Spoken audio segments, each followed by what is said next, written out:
ठीक है, तो बहुत सारे बच्चों का ये सवाल आ रहा है काफ़ी टाइम से कि 11वीं से सर कैसे तैयारी कर सकते हैं। सबसे पहले तो अभी अभी स्कूल चालू हुआ है, ठीक है, मेरे को पता है सबने करा है, हमने 11वीं, ठीक है। अभी अभी स्कूल चालू होता है, सबको लगता है कि यार 10वीं तक जो हमारी ट्रजेक्ट्री थी ना उसको हम सडनली चेंज कर देंगे, 11वीं 12वीं में हम कुछ और ही बन जाएंगे। अगर हम बहुत पढ़ाकू थे तो अब हम बहुत सारी मस्ती करेंगे, करियर चेंज करेंगे, कॉलेज के क्या स्कूल के फेस्ट वेस्ट में बहुत ज़्यादा पार्टिसिपेट करेंगे, एक्स्ट्रा करिकुलर करेंगे। कुछ होते हैं, हमारे कुछ मित्र थे, पढ़ाई बहुत करते थे पहले से, उनको था कि अब जोश आ गया कि अब तो ये 2 साल ही है, इसी में जेई की तैयारी करनी है, नीट की तैयारी करनी है, ठीक है, ऐसे अलग अलग एग्ज़ाम्स जो होते हैं उनकी तैयारी करनी है और अभी अभी निकल जाना है। फिर कुछ मेरे जैसे थे जो थोड़े एवरेज से ही थे, उनको था कि नहीं यार मस्ती मस्ती रुकनी नहीं चाहिए, ठीक है। और फिर कुछ और थे जिन्हें कुछ नया करना था लाइफ में, जिनको पूरा चेंज, जिनको नहीं मेरे को जेई नहीं करना, this is not for me, नहीं मेरे को नीट नहीं करनी है, this is not for me. और इंडिया में अगर आप हो टियर 2 टियर 3 टियर 4 में से हो तो फिर यही है 2-3 रास्ते जो पेरेंट्स आपके लिए खोलते हैं कि हाँ ठीक है बेटा, या तो प्योर साइंस लेते हैं या तो बायो साइंस लेते हैं, बट और या तो फिर कॉमर्स ले लेते हैं, ठीक है, ये 3 में से कुछ एक होता है।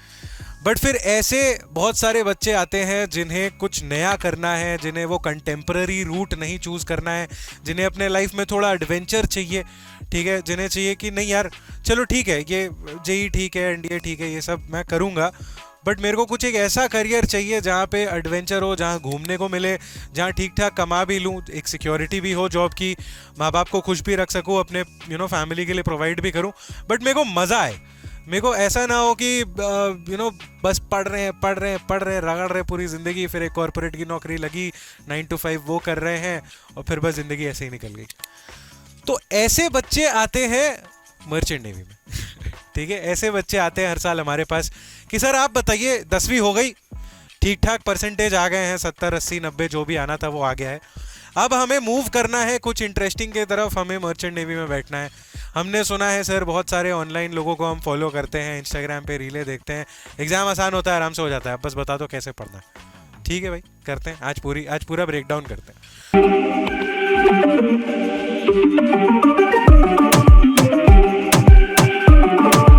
पहले क्योंकि तुम 11वीं में हो, शायद तुम्हें फील्ड की जानकारी हो नहीं हो, इसलिए तुम्हें थोड़ा सा अबाउट द फील्ड बता देता हूँ। बहुत सारी चीज़ें डिस्कस करेंगे, आराम से बताएंगे सब कुछ। अगर अच्छा खासा अटेंशन स्पैन है तुम्हारा तो आराम से वेट करो, मज़ेदार वीडियो होगा, बहुत सारी चीज़ों के बारे में बात करेंगे और फोकस करेंगे कि जब इस वीडियो से बाहर निकले तो हमारे पास जितनी नॉलेज होनी चाहिए थी वो सारी नॉलेज इकट्ठा हमारे पास होनी चाहिए। ऐसा नहीं होना चाहिए कि ये वीडियो से निकल गए और फिर भी कुछ मन में सवाल रह गए, और अगर बीच में कहीं लग रहा है कि कुछ मैं कह रहा हूँ, कुछ सर बोल रहे हैं और नहीं समझ में आ रहा है, तो नीचे कमेंट सेक्शन है बाकायदा, वहाँ पे अपना जो भी सवाल है लिख देना, ठीक है, I will make sure that I answer them all. ठीक है, अब आते हैं वापस वीडियो पे। अब सबसे पहले क्या होता है, क्या है मर्चेंट नेवी, ठीक है। अगर हम सिर्फ और सिर्फ मर्चेंट नेवी की बात करें तो दुनिया का 90% इंपोर्ट एक्सपोर्ट का जो काम होता है वो जहाज़ों में होता है, सी रूट्स के थ्रू, और यही काम करते हैं मर्चेंट नेवी वाले, ठीक है। अब इंडिया से अगर आपको मर्चेंट नेवी में घुसना है सही तरीके से एज एन ऑफिसर, तो आपके पास 3 तरीके आ जाते हैं, जिसमें सबसे पहले आपने शायद सुना होगा और आपको शायद ऑलरेडी सिर्फ यही करना होगा, मैं थोड़ा कोने में लिख देता हूँ, ये हो गया डीएनएस, ये हो गया बीएससी और ये हो गया बीटेक। अब माँ बाप तो चाहते हैं कि बच्चा मेरा बीटेक बीएससी ही करे, सर बैचलर की डिग्री बढ़िया होगी, क्यों आप डिप्लोमा करवाना चाहते हो। देखो, मर्चेंट नेवी एक अकेली फील्ड है जहाँ पे डिप्लोमा वाला जो कोर्स है वो ज़्यादातर बच्चों को चाहिए करना है। उम्मीद लगा के बैठे हैं कि हमें एक डीएनएस की कुर्सी मिल जाए, क्यों? क्योंकि 1 साल का कोर्स है जिसकी वजह से फीस कम लगेगा, आप तुरंत मर्चेंट नेवी ज्वाइन कर पाओगे, आप तुरंत कमाने लगोगे। दूसरा, जॉब की गारंटी मिलती है, इसमें कुछ ऐसा एक बहुत ही स्पेशल फीचर है जिसे हम कहते हैं स्पॉन्सरशिप। तो होता क्या है कि आप सपोज जेई करोगे, मेडिकल करोगे, तो होता क्या है कि आप पहले कॉलेज जाओगे, 3-4 साल कॉलेज अटेंड करोगे, फाइनल ईयर में आपको फिर प्लेसमेंट लगा या फिर आपने खोजा प्लेसमेंट, बाहर कोई कंपनी बोली आओ हमारे साथ काम करो, थोड़ा लक के बेसिस पे हो जाता है। या तो अगर कॉलेज ने आपको प्रॉमिस कर दिया कि हम करवा देंगे तो वो बेसिस हो जाता है कि आप भरोसे के वो पे जा रहे हो, गुनाह पे जा रहे हो। यहाँ पे ऐसा नहीं है बेटा, यहाँ पे डिप्लोमा में क्या होता है ना कि कंपनियां पहले ही अपनी एग्जाम लेंगी, इंटरव्यू लेंगी, अगर क्लियर कर लेते हो तो ही कॉलेज में जाके डीएनएस की पढ़ाई कर सकते हो। इंडिया में मैंडेटरी है कि आपके हाथ में किसी एक कंपनी का स्पॉन्सरशिप लेटर, या जिसे कहें हम सिंपल साधारण भाषा में जॉब लेटर होना चाहिए बिफोर आप कॉलेज में एंट्री लो। ठीक है, बीएससी बीटेक में यहाँ पे ऑप्शन रहता है दोनों ही चीज़ों का, या तो आप ऐसा स्पॉन्सरशिप के थ्रू जा सकते हो जहाँ पे आपको पहले से पता रहेगा आप किसके लिए काम करोगे, या तो फिर आप ऑफ कोर्स बाद में जाके अपना प्लेसमेंट भी ले सकते हो फाइनल कुछ ईयर में। अब इसी जॉब गारंटी, कम फीस, जल्दी कमाने के पीछे सारे के सारे बच्चे पागल है, जिसकी वजह से सबको चाहिए कि हम सबको डीएनएस का ही प्रोग्राम करना है। अब अगर तुम्हें ये करना है तो इसके लिए तुम्हें क्या क्या करना पड़ेगा। सबसे पहले आ जाती है IMUCET, जो सेंट्रल एग्जाम होता है 200 नंबर का, जो मैंडेटरी होता है देना। ठीक है, इसके बाद आ जाता है आपका स्पॉन्सरशिप। ठीक है, अब स्पॉन्सरशिप में क्या हो गया, स्पॉन्सरशिप में आपका लेवल्स होते हैं। सबसे पहले एग्जाम, उसके बाद आता है आपका इंटरव्यू, उसके बाद आता है आपका मेडिकल, कुछ कंपनी में आता है साइकोमेट्रिक या मेंटल हेल्थ का टेस्ट, आप इसको आसान शब्दों में बोल सकते हो। फिर आता है आपका डॉक्यूमेंटेशन, ये आपका पूरा प्रोसेस होता है। ठीक है, पहले एग्जाम दिया, एग्जाम में सिलेक्ट हुए तो इंटरव्यू के लिए बुलाया जाएगा, सिलेक्ट हुए तो मेडिकल के लिए बुलाया जाएगा, सिलेक्ट हुए तो फिर साइकोमेट्रिक, जिनमें जिनमें होता है, कुछ कंपनीज है उनमें साइकोमेट्रिक होता है। बेसिकली ये समझने के लिए कि क्या आप मेंटली इतना स्टेबल हो कि आप 30-40 दिन 2 महीने एक जहाज़ पे रहोगे कुछ लोगों के साथ, कुछ 20-25 क्रू मेंबर्स के साथ, क्या आप में इतनी मेंटल स्टेबिलिटी है, इतनी मैच्योरिटी है कि आप आराम से निकाल लो वो। ठीक है, और लास्ट में जब सब हो जाता है तो आपकी डॉक्यूमेंटेशन प्रोसेस होती है। डॉक्यूमेंटेशन में आपसे क्या क्या मांगा जाता है, आपकी 10वीं की मार्कशीट, 12वीं की मार्कशीट दोनों मांगी जाएगी, पासपोर्ट मांगा जाएगा, आधार कार्ड मांगा जाएगा, और साथ ही साथ IMUCET का रैंक कार्ड मांगा जाएगा। IMUCET में भयंकर कंपटीशन नहीं कहूँगा, बट कंपटीशन है।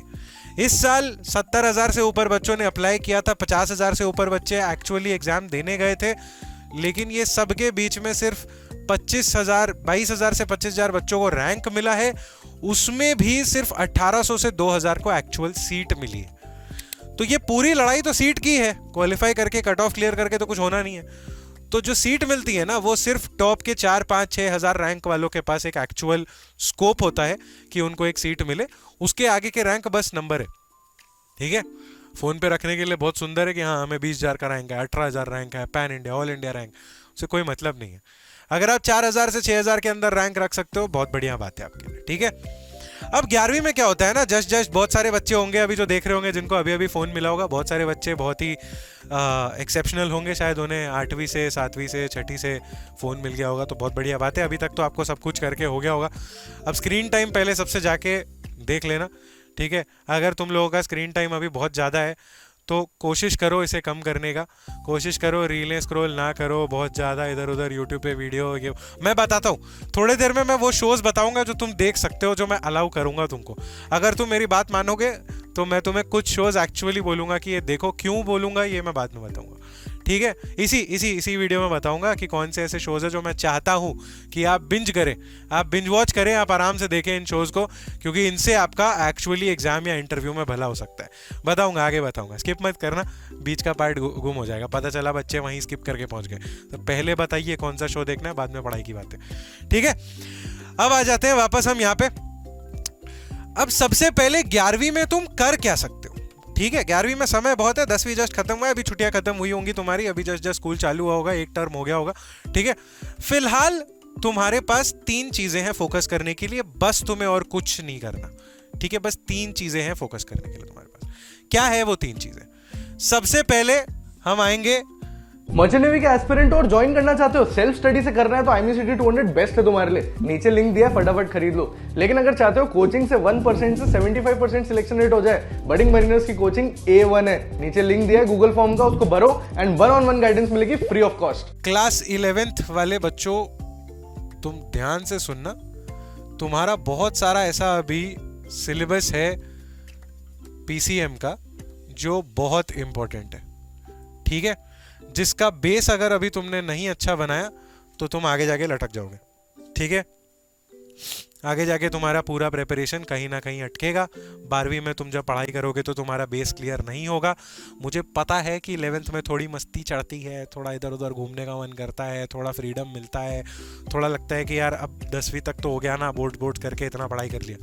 हल्का सा फोकस करो, बहुत ज़्यादा करने नहीं बोल रहा हूँ, बट जो बेसिक्स है, सिलेबस का वीडियो मैंने ऑलरेडी बना के डाला हुआ है, उसमें से चेक कर लेना। जो बेसिक्स है 11वीं के चैप्टर्स जो आपको पूछे जाएंगे आगे IMU CET में या स्पॉन्सरशिप एग्जाम में, प्लीज मेक श्योर कि उसके तुम्हारे बेसिक्स एकदम सही है।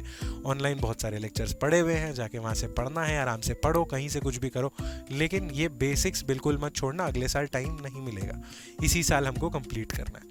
अब आते हैं इसके बाद नेक्स्ट, स्पोकन इंग्लिश।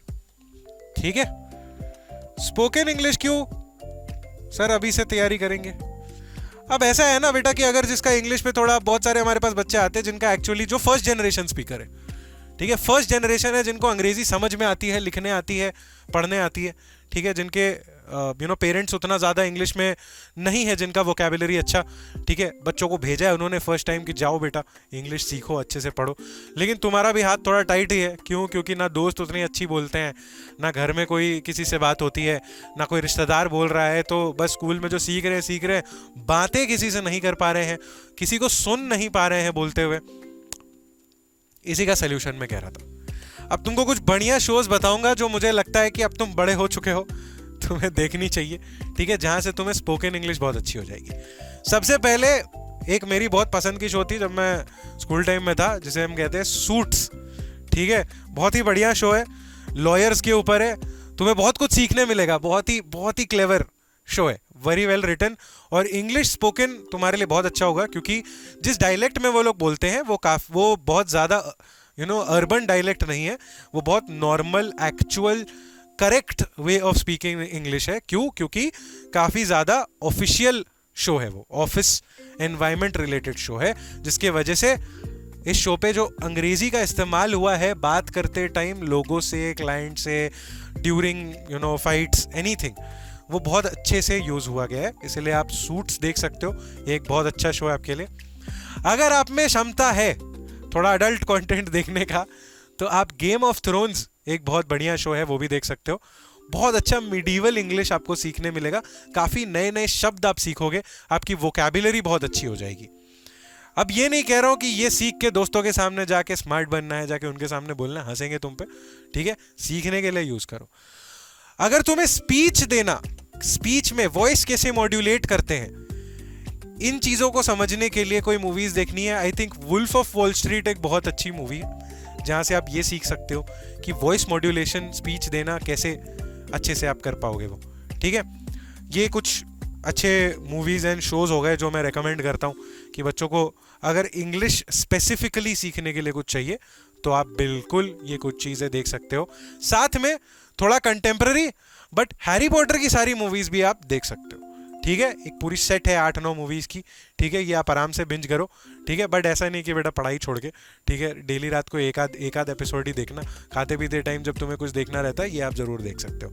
इनमें से क्या होगा ना, ये सारे शोज़ और जो ये मूवीज़ है, इनमें जो इंग्लिश है ना, ये एक्चुअली रिफाइंड इंग्लिश है, जिसके वजह से आप जब सीखोगे तो आप कुछ गलत नहीं सीखोगे। इन्हीं टर्म्स को अगर आप समझ लो कहाँ यूज़ करते हैं, क्योंकि जब कोई बोल रहा है ना सही इंग्लिश, उसे सुन के आप काफ़ी दफ़े सही इस्तेमाल किसी वर्ड का समझते हो। नॉर्मली हमने देखा है बच्चों को हैज़, हैव, इज़, आर, ये सब में ही दिक्कत हो जाती है। क्यों? क्योंकि बहुत लोगों को सुना नहीं है उसका सही प्रयोग या उपयोग करते हुए किसी भी सेंटेंस में। तो सेंटेंस फॉर्मेशन जब यहाँ पे होता है ना, बोलने से पहले, उसके लिए कॉमन सेंस लगता है, और कॉमन सेंस को बिल्ड करने के लिए आपको लोगों को सुनना पड़ता है, देखना पड़ता है, और जो वो कह रहे हैं उसे समझना पड़ता है रेगुलरली। 11th में थोड़ा टाइम है, थोड़ा ट्यूशन करके रात में जब बैठते हैं, आधा एक घंटा बैठो, लैपटॉप में, फ़ोन में, कहीं पे भी, टीवी में लगाया, बैठ गए, गेम ऑफ थ्रोन्स वगैरह देख रहे हो तो टीवी में मत देखना, थोड़ा अपना फ़ोन साइड लेके देखना। बाद में मेरे को थैंक यू बोलोगे कि ठीक है सर, गलत लगेगा, वो थोड़ा कुछ सीन्स है तो हो सकता है पेरेंट्स थोड़ा नहीं समझे, ठीक है। बाकी बात करते हैं अपन स्पोकन इंग्लिश के बाद और क्या। एक चीज़ है जो मैं हमेशा कहता हूँ बच्चों को करने के लिए, वो है कंपनी रिसर्च। ठीक है, क्या होता है कंपनी रिसर्च? अब टोटल ना 25-26 अलग अलग कंपनीज आने वाली हैं, ठीक है, जो अलग अलग स्पॉन्सरशिप के एग्जाम्स लेंगी, अलग अलग उनका पैटर्न रहेगा, अलग अलग उनके जहाज रहते हैं। कुछ के बहुत सारे टेक्निकल क्वेश्चंस पूछे जाएंगे इंटरव्यूज में, और कुछ के बहुत नॉन टेक्निकल होंगे। कुछ के पेपर में सिर्फ और सिर्फ आपको जनरल एप्टीट्यूड आएगा, कुछ के पेपर में आपको पीसीएम पूछा जाएगा। तो ऐसे में एक अगर ब्रीफ जानकारी आपको है सारे कंपनीज के बारे में कि चलो ये है टॉम टैंकर्स, ये इसका एग्जाम पैटर्न है, ये इसका इंटरव्यू पैटर्न है, बस पैटर्न, तैयारी नहीं, बस पैटर्न ये है, इतना स्टाइपेंड ये देती है, मतलब इतना सैलरी ये देती है जॉब पे, ये इसमें इस कंपनी में एम्प्लॉइज को ट्रीटमेंट मिलती है।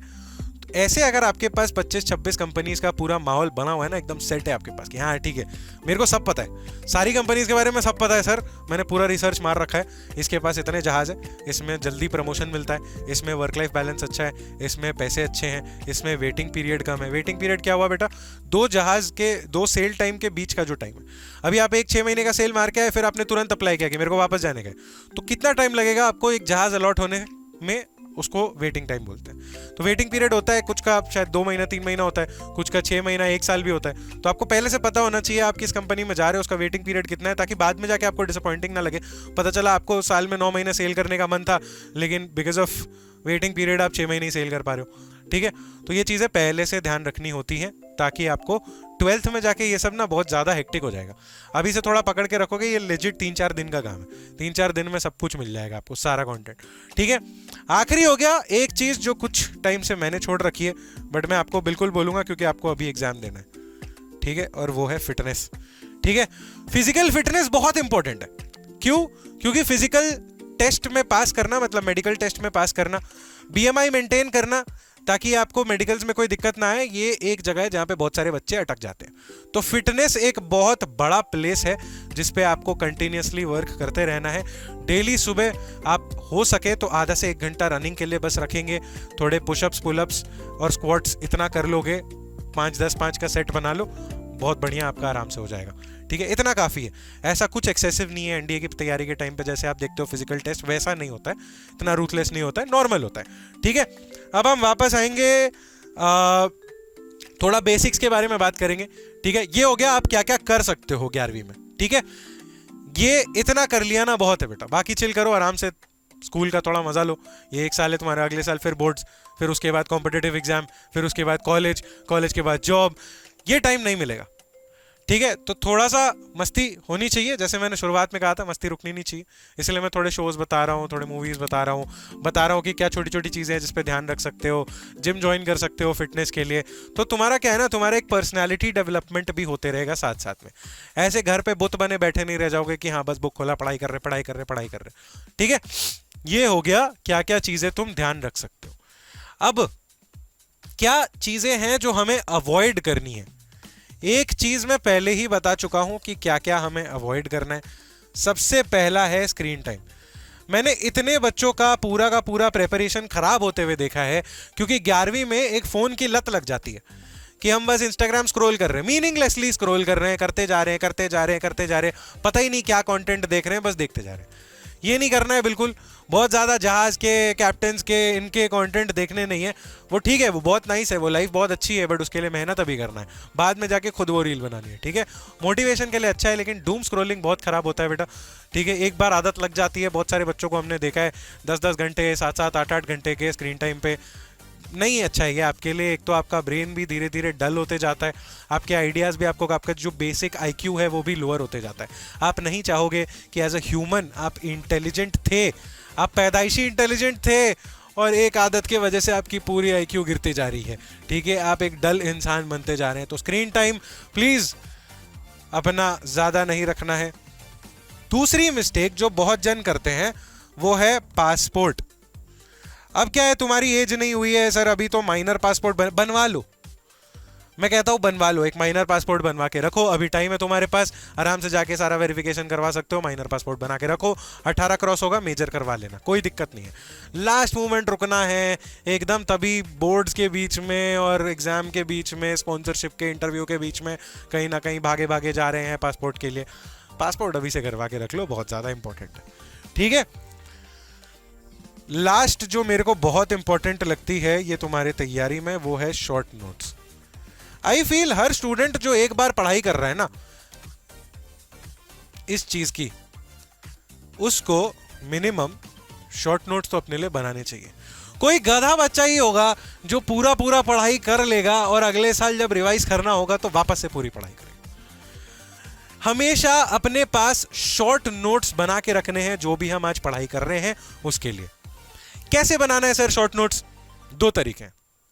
पहले, हमने पूरी पढ़ाई करी एक चैप्टर की, आज शाम को बैठे एक पन्ना लिया, उसमें सारी चीजें जो याद नहीं आ रही हैं वो लिख दी, और अगले बार जब पढ़ने बैठे उसमें से एक बार पूरा देख लिया, ठीक है। अब जो नहीं याद आ रही है उसको शॉर्टन करते गए, ठीक है। या तो ये हो गया। दूसरा हो गया एग्जाम के पैटर्न के हिसाब से समझना कि चलो सर ये इंपॉर्टेंट पार्ट है, ये इंपॉर्टेंट टॉपिक है। हमने ऑलरेडी वीडियो बना रखी है, आप जाके देख सकते हो, ठीक है। ये इंपॉर्टेंट टॉपिक्स है जो एग्जाम में पूछे जाएंगे। हमने क्या किया, इन टॉपिक्स को सेग्रीगेट कर दिया। पूरा किताब वापस नहीं पढ़ना पड़ेगा, टॉपिक्स को सेग्रीगेट किया, लाके इस शॉर्ट नोटबुक में लिख के रख दिया।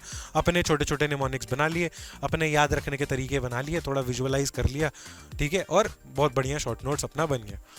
25 बार किताब खोलने के लिए अगर आप जा रहे हो, आप बहुत टाइम वेस्ट करोगे। आपने एक बार अगर पढ़ लिया, आपको याद है, आप सिर्फ रिवीजन के लिए शॉर्ट नोट्स नहीं बना रहे हो, तो बहुत बड़ी गलती कर रहे हो।